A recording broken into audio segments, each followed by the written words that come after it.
Jadi sekali lagi yang perlu diwaspadai bahwa penculik itu tidak spontanitas, paling tidak pernah berkomunikasi. Si penculik juga tahu latar belakang bapaknya, kebiasaan-kebiasaan orang tua, kebiasaan-kebiasaan anak.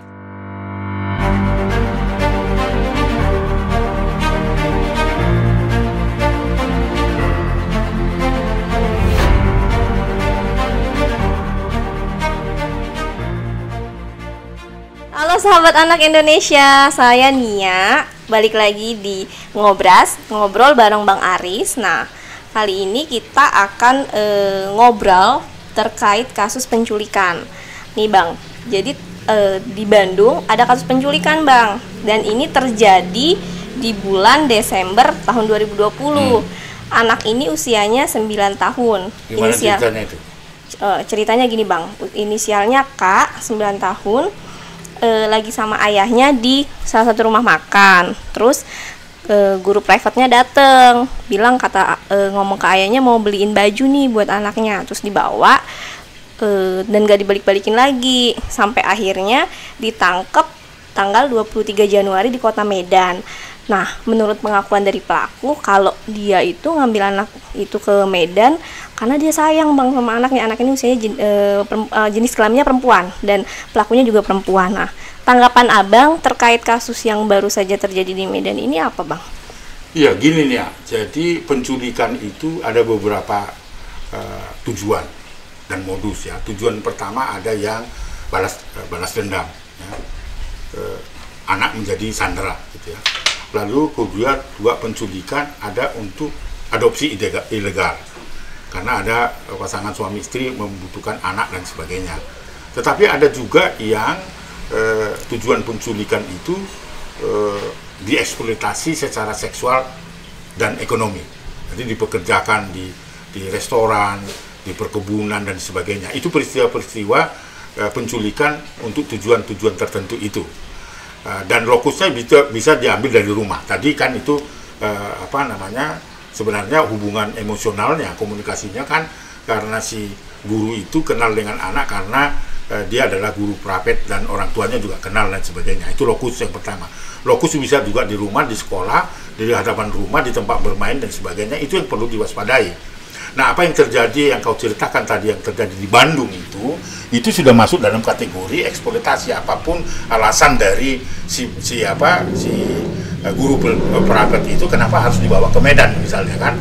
Kenapa tidak hanya sekedar diberikan kasih sayang di mana dia berada? Kenapa alasannya dia bawa ke Medan dan sebagainya? Itu bisa dalam kategori artinya melarikan ya. Kalau di dalam kitab undang-undang pidana itu kan melarikan gadis orang lain kan gitu. Tapi kini karena anak itu bisa kategori penculikan karena tidak ada hubungan biologis dari guru private itu. Dan sebuah pertanyaan hukumnya adalah kenapa harus dibawa ke Medan hanya karena alasan kasih sayang gitu kan. Berarti ada tujuan-tujuan tertentu.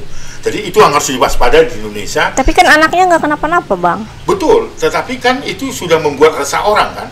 Ya, orang tuanya kan jadi resah kan itu kan karena dilaporkan ke pihak kepolisian. Kebetulan itu pihak kepolisian langsung cepat dan tahu informasi dan bukti-bukti petunjuk yang diberikan kepada polisi, akhirnya itu bisa secara cepat terkuak gitu kan. Kalau semakin lama kita kan nggak tahu tujuannya.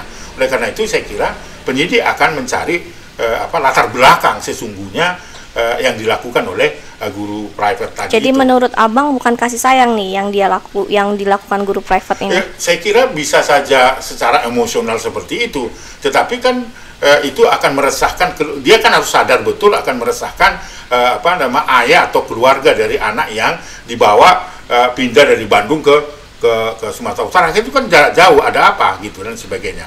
Saya kira Komnas Perlindungan Anak punya kepentingan penegakan hukumnya meminta kepada kepolisian untuk menggali apa sebenarnya latar belakang. Apakah dia masuk dalam kategori definisi terpenuhi unsur penculikannya? Tapi menurut saya itu sudah bagian dari bisa artinya menghilangkan jejak dari anak itu dari keluarga yang di luar kesadaran dari Pak guru private itu mengakibatkan orang tua resah dan sebagainya. Jadi saya kira kepentingan Komnas Perlindungan Anak untuk melindungi anak yang dibawa guru private, walaupun itu hasilnya dibantu oleh pihak kepolisian di Medan, Tetapi tidak berhenti begitu saja, tetapi harus dicari akar masalah apa ya trigger atau pemicu guru private itu mengambil anak itu.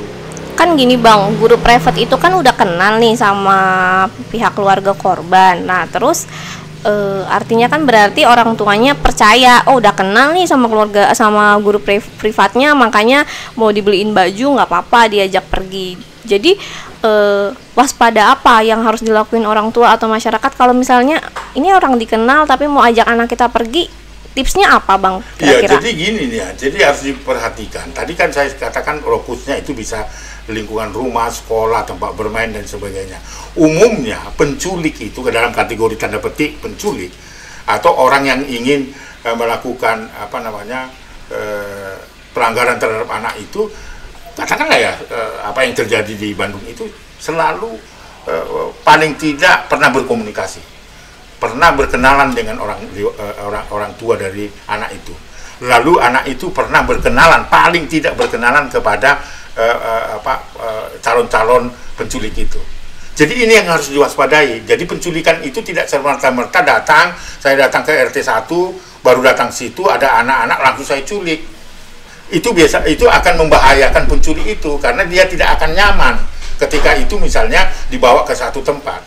Ini terbukti guru private tadi, anak itu nggak resah karena dia kenal dan dia bisa mengatakan itu saya disuruh ayahmu, disuruh ibumu bahwa kita ke Medan dulu ya gitu.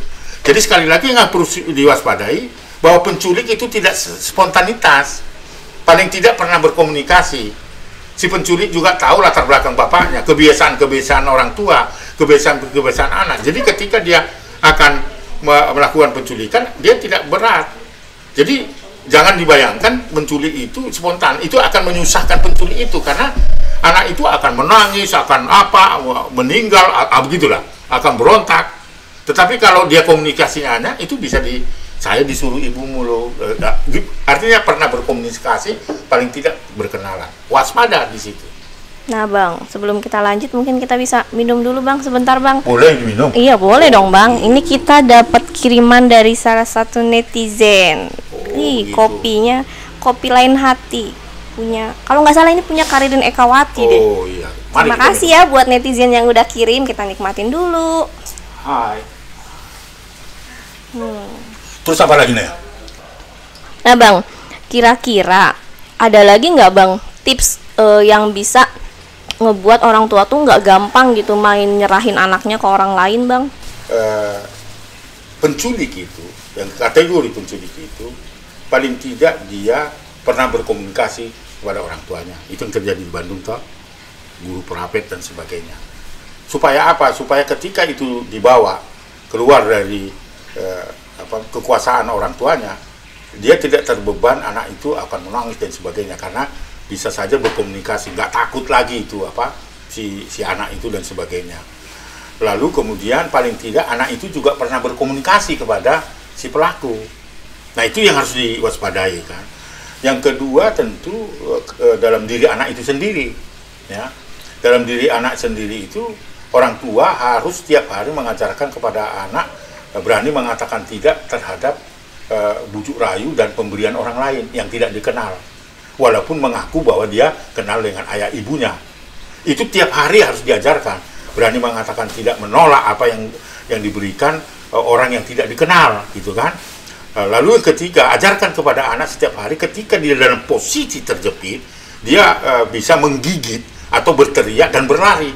Ajarkan terus itu kepada anak sehingga ketika dia terserang kepada atau diserang oleh orang yang menakutkan, dia sudah bisa paling tidak berteriak dan lari kepada orang yang menurut dia bisa memberi pertolongan, misalnya kepada satpam kalau dia misalnya lokusnya di sekolah, di luar sekolah lagi menunggu angkot atau dan seterusnya.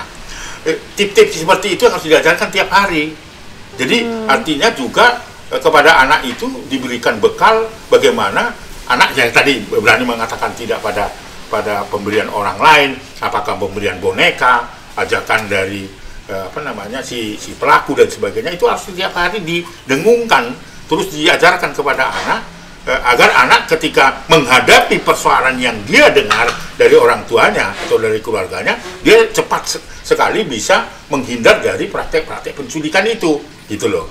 Tetapi ada juga kan penculikan, itu tipsnya kepada orang tua berhati-hati kalau misalnya tujuannya adalah untuk adopsi anak dan sebagainya atau menjual anak. Itu bisa lokusnya dari rumah sakit atau tempat bersalin kan. Maka di situ juga harus steril. Jangan biarkan ibu melahirkan ditinggalkan oleh suami. Dan kadang-kadang kan banyak kau temukan di rumah sakit, di mana ada bapak-bapak yang nunggu di situ kan. Ibunya disuruh setelah melahirkan menunggui anaknya. Di situ peluang-peluangnya bisa saja mengaku pada itu keluarga sehingga anak itu bisa terculik di situ. Itulah untuk tujuan adopsi ilegal tadi. Ada orang membutuhkan bayi karena tidak punya keluarga atau punya anak dan sebagainya. Tip-tip seperti itu yang harus dilakukan. Apa yang menjadi peristiwa di Bandung itu adalah juga momentum bagaimana kita belajar bagaimana melindungi anak dan memberikan pengetahuan pada kita, dan kita sendiri juga tidak serta-merta hanya percaya pada orang lain. Kan banyak peristiwa dititipkanlah kemana, dititipkan tetangga, dititipkan ke paman sendiri. Apa yang terjadi di Gorontalo bisa dicekokin dengan minuman keras dan sebagainya, misalnya begitu. Artinya apa yang mau saya katakan, orang tua juga tidak serta-merta dengan mudahnya menitipkan kepada orang yang belum tentu orang itu memberikan perlindungan bagi anak. Bisa saja menjadi pelaku penculikan itu nih ya. Bang, kalau pelaku sendiri dihukumnya berapa lama tuh Bang kira-kira? Oh, sangat berat itu karena penculikan. Lihat tujuannya ya, dia bisa dikenakan pasal berlapis.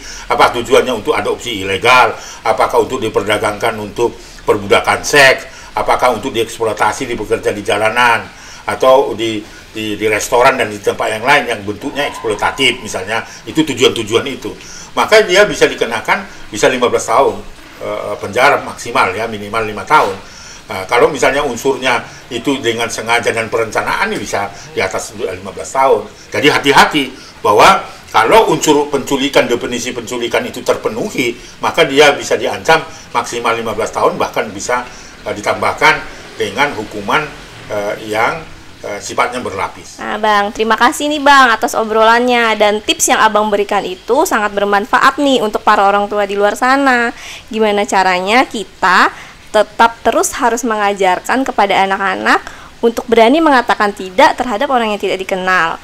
Nantikan ngobrol bareng Bang Aris di episode selanjutnya, dan jangan lupa like, comment, and subscribe.